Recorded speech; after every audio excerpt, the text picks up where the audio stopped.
A new Netflix docuseries about Sean Diddy Combs is making headlines for its never-before-seen footage of the music mogul in the days before his arrest. How did you get that footage of Diddy?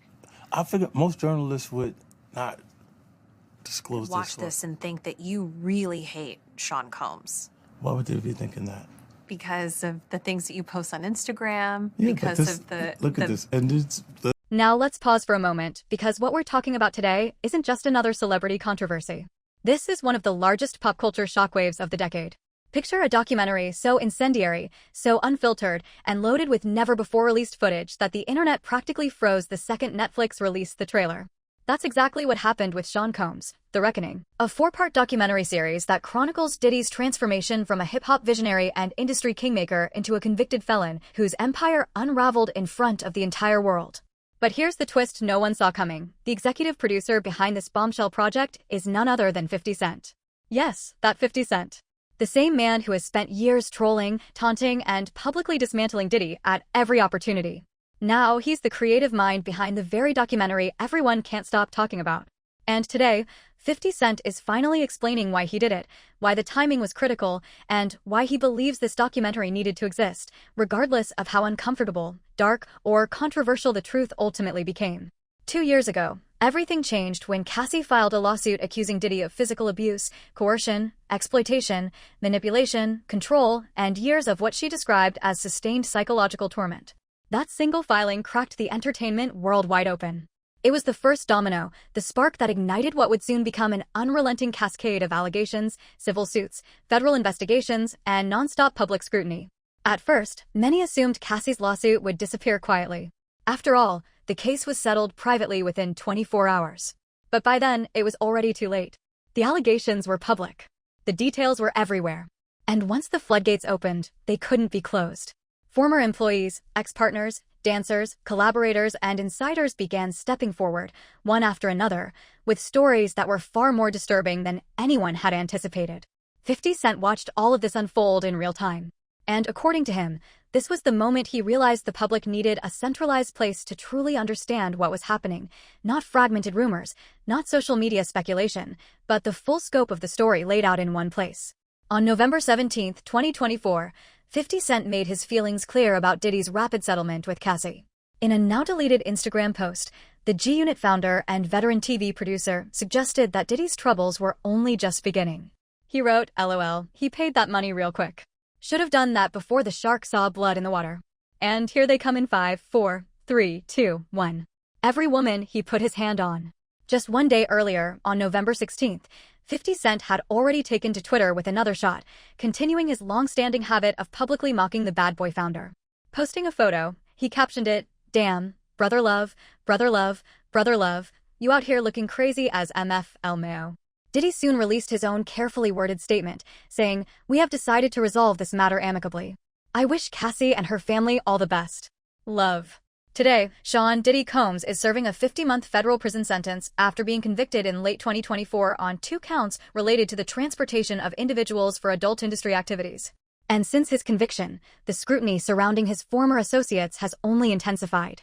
The documentary includes never-before-seen footage of Diddy in the days leading up to his arrest in New York last September, moments that now play very differently in hindsight. Shortly after Diddy's arrest in September 2024, 50 Cent publicly revealed that he was partnering with Netflix on a documentary designed to expose additional alleged crimes connected to Diddy claims that, according to circulating rumors, hadn't even reached federal investigators yet. Speculation quickly spread that 50 Cent had been quietly gathering information for nearly 20 years, insisting he knew who was involved and was prepared to reveal what he described as the true mastermind behind the entire operation. When asked directly what made him so confident in the allegations coming forward, 50 Cent responded candidly. He said he was just as surprised by the accusations as everyone else, emphasizing that he didn't create the allegations and didn't instruct anyone to speak out. According to him, people came forward on their own. 50 Cent has repeatedly stressed that the documentary series isn't built on internet gossip or recent speculation. Instead, it focuses on what he describes as the inner mechanics of Diddy's alleged criminal network. Multiple reports claim that the information uncovered during production may have contributed to the launch of a new criminal investigation into Diddy himself. But nothing could have prepared the public for what happened next. In March 2024, federal agents conducted coordinated raids on Diddy's properties in Los Angeles and Miami in an operation that looked like a scene straight out of a crime thriller. Helicopters circled overhead. Tactical teams surrounded the mansions. Doors were breached. Boxes of electronics, hard drives, and documents were carried out in full view of the media. Almost instantly, 50 Cent reacted online with what became one of his most infamous lines yet. Now it's not did he do it, it's did he done. He added that law enforcement doesn't show up like that unless they already have a solid case. At the time, many dismissed it as trolling, another jab meant to pour gasoline on the fire. But later, 50 Cent admitted that this moment marked a shift for him. This was no longer just personal beef or online theatrics. The story had become too massive, too serious, and too historically significant to stay confined to social media. This was one of the most dramatic falls from grace the music industry had ever witnessed. Then came the arrest. In September 2024, Diddy was taken into custody on charges related to transporting former girlfriends across state lines for what prosecutors described as freak-offs, a term Diddy allegedly used to describe staged, choreographed intimate encounters involving male escorts. The trial that followed was grim, explicit, and packed with testimony detailing manipulation, surveillance, blackmail, extreme wealth, and unchecked power. Yet the biggest shock arrived with the verdict. The jury found Diddy guilty on 2 counts of transportation, but acquitted him on charges related to sex trafficking and racketeering conspiracy. After the trial, several jurors spoke publicly, admitting they struggled to reconcile the disturbing testimony with the strict legal definitions required under federal law. They acknowledged the behavior described was deeply troubling, but said the statutes were difficult to apply in this case. Diddy was ultimately sentenced to 50 months in federal prison, a sentence he is currently attempting to have reduced. Never-before-seen footage of Sean Diddy Combs in the days leading up to his arrest in New York last September. You want to put stuff in my fanny pack, King? Throughout the entire saga, 50 Cent never faded into the background. He remained one of the most vocal and visible figures, commenting on every development, every revelation, and every unexpected turn in the story. From social media posts to interviews, his voice was impossible to ignore. But now he insists that the public trolling, the jokes, the jabs, the viral captions was never the real motivation behind the reckoning. In recent interviews, 50 Cent has made it clear that this project wasn't about mockery or personal vendettas. Instead, he says his intention was to build something factual and grounded, something rooted in verifiable documentation, sworn testimony, archived records, and real, unedited footage. He wanted the series to stand on evidence, not internet chatter, speculation, or rumor-driven narratives that tend to dominate social media conversations. According to 50 Cent, Netflix was the ideal platform for that vision. He pointed to the company's massive global audience and its ability to bring the story to viewers across cultures, borders, and generations. Just as important, he said, was Netflix's willingness to grant director Alexandria Stapleton full creative independence. That freedom, he emphasized, allowed the story to be told without interference, pressure, or a predetermined agenda. 50 Cent has repeatedly stated that the purpose of the documentary was never revenge. It wasn't about settling scores or reliving old feuds. Instead, he described the project as an attempt to bring clarity to decades of confusion. His goal, he said, was to place everything on the table: years of rumors, long-whispered tragedies, public scandals, allegations of violence, patterns of manipulation, and the immense influence of celebrity power, and present it all in one complete, chronological narrative. By doing that, 50 Cent says, the documentary gives the audience something rare: the chance to see the full scope of the story in one place and make their own judgments. No spin. No conclusions forced on the viewer. Just the evidence, the voices, the footage, and the history laid bare for the world to examine and decide what it all truly means. So what makes you so absolutely sure that these kinds of allegations that we've seen against him are true? Well, I'm surprised by the allegations, as surprised as everyone else is. Like, I didn't make the allegations, I didn't tell people. One of the most disturbing and unsettling moments in the documentary comes from footage recorded during Diddy's final days of freedom, just before his arrest. What makes these scenes even more chilling is the fact that the footage wasn't secretly obtained or leaked. It was commissioned by Diddy himself. He personally hired a videographer to follow him during his time in New York, reportedly believing the recordings would eventually serve as evidence of what he viewed as government overreach and persecution. Instead, what the camera captured tells a very different story. Rather than projecting confidence or control, the footage reveals a man unraveling under pressure. Diddy appears visibly tense, drained, and increasingly paranoid, fully aware that his world is closing in around him. He's seen pacing back and forth through hotel corridors, unable to sit still, his movements restless and erratic. At several points, he stops to peer anxiously out of hotel windows, scanning rooftops where federal agents can be seen stationed, as if expecting the knock to come at any moment. The atmosphere in these scenes is heavy and claustrophobic. His usual swagger is gone, replaced by fear and urgency. The camera catches him making frantic phone calls to members of his inner circle, his tone sharp and desperate.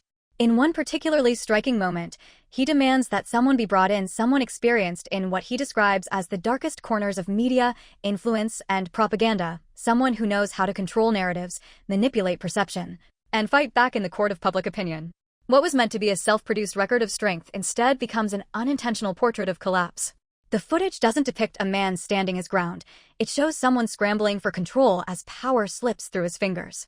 It's raw, uncomfortable, and deeply revealing, offering viewers a rare, unfiltered look at the psychological toll of impending downfall, captured by the very lens Diddy believed would protect him. The verdict in 50 months of incarceration for Diddy. Now, when you subtract the 14 months of time served, that comes to 3 years. At one moment in the footage, Diddy is seen walking through Harlem, smiling for the cameras, stopping to greet supporters, shaking hands, and embracing fans who gather around him. From the outside, it looks like a familiar scene, public affection, confidence, and celebrity routine. But the shift happens almost instantly. The moment he climbs back into his SUV, the tone changes completely. As soon as the door shuts, he asks for hand sanitizer, half joking that he needs to cleanse himself after being touched by so many people. The comment is delivered with a laugh, but it lands awkwardly, carrying an undercurrent of discomfort rather than humor. What's meant to sound casual instead feels revealing, as if the public display and the private reality are sharply disconnected. There's something deeply unsettling about the contrast. Just seconds earlier, he's immersed in the crowd, soaking in admiration. Now he's physically and emotionally pulling away, creating distance, retreating into himself. The footage captures an eerie sense of detachment, a man going through the motions of celebrity while mentally separating from the very world that once empowered him.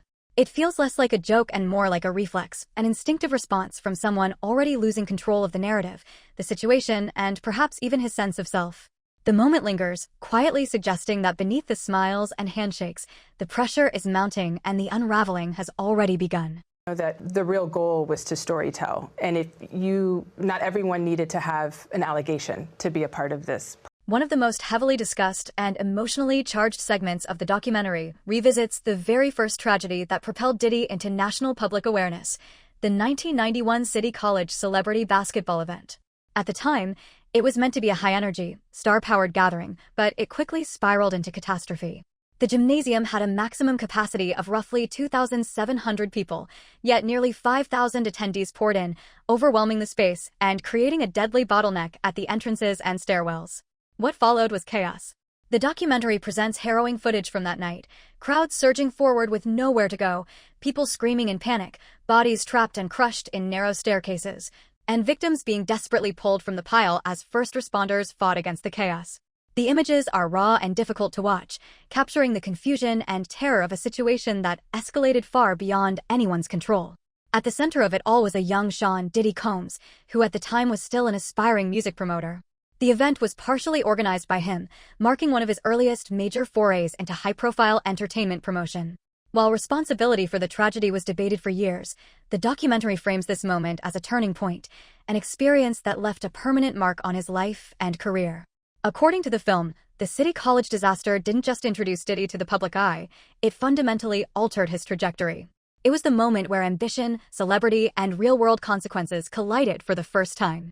The documentary suggests that the weight of that night, 9 lives lost and dozens more injured, became a defining chapter in his story, shaping how he approached power, control, and risk in the years that followed. We have to find somebody that'll work with us, whether they're from this country or from another country. It can be somebody that has dealt in the dirtiest of dirty business of media. Rather than stepping back from the spotlight after the tragedy, the documentary argues that Diddy moved in the opposite direction. Instead of retreating from public attention, he allegedly leveraged the sudden name recognition to launch what would become Bad Boy Entertainment. According to the series, this was the moment where ambition fully took over. The documentary further claims that the company was strategically placed under other people's names, a move that, according to those interviewed, was intended to shield him from potential legal and financial liability connected to the City College disaster. From there, the reckoning shifts into one of its most intense and controversial chapters, the Tupac Shakur and Notorious B.I.G. feud. The documentary revisits the rivalry not just as a musical beef, but as a conflict that allegedly spilled into real-world street politics. Through interviews and archival material, the film suggests that Diddy and Bad Boy Entertainment were accused of escalating gang tensions by aligning with Crips-affiliated figures, while Death Row Records was associated with the Bloods, often referred to as the B's. The series includes interviews and statements from Kef D, who claims that during the height of the East Coast-West Coast War, there was an alleged $1 million offer connected to Diddy for the murders of Tupac Shakur and Suge Knight. According to Kef D's account, half of that payment was supposedly handed to an intermediary, though he claims the money never made its way to him directly. These allegations have circulated in hip-hop lore for decades, fueling speculation, documentaries, and investigations. Diddy has consistently and forcefully denied any involvement in violence or murder, and the documentary makes clear that these claims remain allegations, not proven facts. Still, the filmmakers explain that they chose to include these statements because they are part of the long-standing cultural narrative surrounding the deaths of Tupac and Biggie, stories that have shaped public perception, fueled mistrust, and haunted hip-hop history for nearly 30 years. Rather than presenting these claims as conclusions, The Reckoning frames them as part of the broader conversation, one that reflects how power, money, rivalry, and rumor intertwined during one of the most dangerous and transformative eras in music history. People he had just embraced. I gotta take a bath. Like the amount of people that actually I'm coming in contact with, like that's what I have. The documentary also takes a deep and emotionally charged look at Diddy's relationship with the Notorious B.I.G., presenting it as far more complicated than a simple artist and mentor dynamic.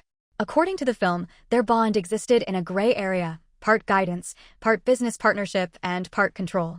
Biggie's meteoric rise was inseparable from Diddy's ambition, with Bad Boy Entertainment serving as both the launchpad for Biggie's genius and the engine for Diddy's growing empire. However, several voices interviewed in the documentary suggest that as Biggie's fame exploded, Diddy allegedly sought complete authority over every aspect of his career. Decisions about appearances, travel, promotions, and public image were tightly managed, with little room for Biggie to act independently. The series frames this imbalance as a growing source of tension, one where creative brilliance was increasingly overshadowed by business dominance. The most devastating moment in this section comes from accounts surrounding Biggie's final days. According to the documentary, just days before his killing, Biggie reportedly pleaded not to remain in Los Angeles. He allegedly wanted to leave the city altogether and travel to the United Kingdom for promotional appearances, believing it would be safer. Instead, the documentary claims that Diddy insisted he stay behind for a party and ultimately canceled the UK flight. The series suggests that this single decision proved fatal. By remaining in Los Angeles, Biggie was left exposed in a city already charged with hostility and unresolved tensions. The documentary stops short of declaring intent, but it strongly implies that this choice, made against Biggie's wishes, set in motion the circumstances that led to his death. Adding another layer of heartbreak, the film also reveals a detail that many viewers found deeply unsettling. According to the documentary, Biggie's funeral was treated as a recoupable business expense. This meant the cost of the funeral was deducted from Biggie's own earnings, rather than being paid out of Diddy's pocket or the label's profits. For many, this revelation underscored the documentary's broader theme, the blurring of human loss and business calculus within an industry driven by power, profit, and control. Taken together, this chapter of The Reckoning paints a tragic portrait, not just of a legendary artist lost too soon, but of a relationship where ambition, loyalty, and authority became dangerously entangled, with consequences that continue to echo through hip-hop history. At City College in the heart of New York City for the Puff Daddy Heavy D first all-time celebrity. 50 Cent has, for years, openly criticized Diddy for what he sees as a consistent pattern of attaching himself to artists once they reach success. He's made this argument repeatedly, pointing to a long list of names, Biggie, Mai, Rick Ross, French Montana, and others as examples. In 50 Cent's view, Diddy's career hasn't been built on his own creative output as much as it has been fueled by the talent, momentum, and cultural impact of the artists around him. It's a point he returns to often, and one that, according to many industry insiders, is quietly echoed behind closed doors. The documentary acknowledges that this idea isn't new or universally accepted. There has long been debate within the music business about whether Diddy's involvement elevates artists or ultimately complicates their trajectories. Some argue that his presence can slow momentum, dilute focus, or create contractual and creative friction that artists struggle to escape. Others push back, saying these dynamics are simply part of the industry itself, where power is concentrated at the top and only a small number of artists ever receive sustained backing and visibility. Throughout all of this, Diddy has largely avoided engaging directly with public controversy. When it comes to 50 Cent's repeated provocations, especially questions and insinuations about his alleged ties to Tupac Shakur's death, Diddy's approach has been consistent. He dismisses the claims outright, offering firm denials without elaboration. However, the documentary suggests that this strategy has done little to quiet the speculation. If anything, the silence has allowed voices like 50 Cent's to continue driving the narrative forward in the public imagination. From there, the reckoning transitions into the era of federal trials and courtroom testimony. One of the most notable segments centers on Capricorn Clark, a former staff member who delivered some of the most shocking claims presented during the proceedings. According to her testimony, Diddy allegedly threatened her life and kidnapped Cassie after discovering that Cassie was dating Kid Cudi. These allegations stunned viewers and became a focal point of the trial coverage. However, the documentary also reveals that Clark's testimony was met with skepticism inside the jury room.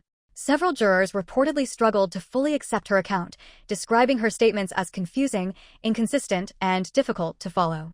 One juror later admitted that the testimony left her uncertain, saying she found herself unconsciously mirroring Diddy's facial expressions during the trial, an unusual and deeply human reaction that reflected her internal conflict over what she was hearing. That juror's comment would later take on a life of its own. After the series premiered, the remark went viral, becoming one of the most talked about moments associated with the documentary.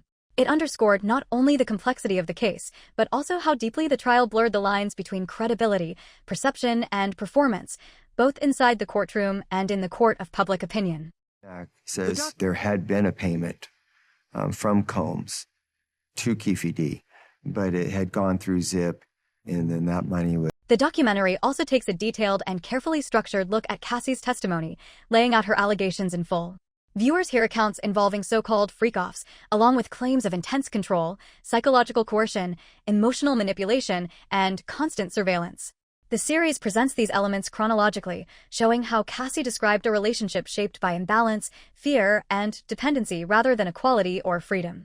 However, The Reckoning also gives significant space to the jury's perspective, allowing jurors to explain on camera why they ultimately could not legally convict Diddy on sex trafficking-related charges. According to their explanations, the law set an extremely high threshold. To secure a conviction, prosecutors were required to prove clear force, fraud, or coercion as defined under federal statutes, not simply harmful or toxic behavior. The jurors acknowledged that what they heard and saw during the trial was disturbing. Several said the relationship appeared deeply unhealthy and emotionally damaging. But they emphasized that discomfort and moral outrage alone were not enough under the law. In their view, the evidence presented did not definitively establish that Cassie was physically forced or legally coerced in the way required for a conviction. Instead, jurors described Cassie as someone who appeared emotionally trapped, bound by loyalty, fear, dependence, and manipulation, rather than someone who was overtly restrained or physically compelled. They called the situation layered and difficult to untangle, noting that power dynamics, fame, money, and emotional attachment blurred the lines in ways that made the case legally complex. In the end, they characterized the testimony as confusing, deeply troubling, and morally unsettling, but not legally airtight. The documentary uses these explanations to highlight a painful reality, that something can feel profoundly wrong on a human level, yet still fall short of what the legal system is designed to punish. There's a yearning for him to have that complete, total control. You're my artist, you're my best friend. You're writing this song for like 30 days. I pay you. Then there's what many viewers now refer to as the $200 million moment. In footage recorded just days before his arrest, Diddy is heard speaking to the mother of his youngest child, casually stating that he's about to deposit $200 million immediately. The line lands with startling weight, especially given what would unfold shortly afterward. The documentary's filmmakers suggest this wasn't an offhand remark or routine financial move. Instead, they frame it as a deliberate and strategic transfer, money being repositioned in anticipation of imminent federal charges. According to the series, this single transaction would represent nearly half of Diddy's estimated $400 million fortune, raising serious questions about urgency, intent, and foresight. What makes the moment so striking is its timing. This wasn't said months or years in advance, it was captured just days before law enforcement stepped in. The filmmakers argue that it reveals a man who knew exactly what was coming and was racing to secure his assets before the legal system could reach them. There's no panic in his voice, but there is precision, as if the plan had already been mapped out. Within the broader context of the documentary, this scene stands out as one of the most revealing. It strips away public bravado and exposes a behind-the-scenes scramble for control, financial, legal, and personal. Rather than confidence, the moment conveys urgency. Rather than innocence, it suggests preparation. According to The Reckoning, this brief exchange encapsulates the mindset of Diddy in his final days before arrest, fully aware that the storm was closing in and doing everything possible to brace himself before it finally hit. And sometimes look over to us like, can you believe they said that? In his facial expression. The documentary goes even deeper into the so-called freak-off culture, featuring compelling and often shocking testimony from male partner Clayton Howard. According to Howard, he participated in these highly staged and controlled sessions over the course of 8 years, all under strict supervision. He describes Diddy meticulously regulating every detail, from the lighting in the room to the application of baby oil, down to the collection of bodily fluids. For many viewers, this portion of the series has emerged as one of the most disturbing and emotionally charged sections, forcing audiences to confront the dark and calculated aspects of the events as they unfolded. When asked about including such graphic and sensitive material, 50 Cent has repeatedly emphasized that the intent was not sensationalism or shock value. Instead, he says the goal was documentation, to preserve a record of what allegedly happened, based on first-hand accounts and evidence, rather than to exploit or dramatize the situation for clicks or controversy. Of course, this wasn't the first time 50 Cent had publicly targeted Diddy. Far from it. One of his most viral and widely shared jabs occurred during the Homeland Security raids on Diddy's properties in California and Florida. At the time, a spokesperson from Homeland Security Investigations, HSI, in Miami confirmed to CNN that the activity at Diddy's Star Island mansion was part of a federal search warrant execution. HSI, as the investigative arm of the Department of Homeland Security, handles major transnational criminal cases, covering everything from human trafficking and narcotics smuggling to organized crime networks. As agents wrapped up their work at the Star Island property, reports began to surface suggesting potential connections between the case and Jay-Z. True to form, 50 Cent immediately jumped into the chaos, taking to social media with his signature combination of humor, provocation, and timing. He shared a screenshot showing Diddy's 2 sons, Justin and King Combs, being escorted out of a Los Angeles home in handcuffs. His caption read, "S just got real. The feds in all the cribs. They got the kids in cuffs." Moments later, he posted another image showing federal agents outside the property, framing the unfolding events for his followers and amplifying the drama. 50 Cent didn't stop there. He even shared a fan-made video branding Diddy as too freaky for society, captioning it, "Ran off and left the kids in the whole SH. Yo, he doing the race. Said F it." This round of trolling coincided with the simultaneous Homeland Security raids, sparking waves of speculation online. Social media users jokingly, and sometimes half-seriously, suggested that 50 Cent might be working with investigators, given how confidently and quickly he commented on every new development. Whether or not that was true, it added yet another layer to the long-running feud between the two moguls, showcasing 50 Cent's relentless ability to dominate the narrative. For years, 50 Cent has seized any opportunity to publicly attack Diddy, particularly whenever the bad boy founder finds himself in legal trouble. The raids became just another chapter in this ongoing saga, a moment where 50 Cent's commentary and online presence poured fuel onto the fire of public attention. Yet, despite the trolling and the viral moments, 50 Cent insists that producing The Reckoning was not about revenge. He emphasizes that it wasn't for personal beef, clicks, or social media hype. According to him, the story transcends the music industry, hip-hop rivalries, or celebrity scandal. It is about power, accountability, and the consequences of elevating someone to a godlike status.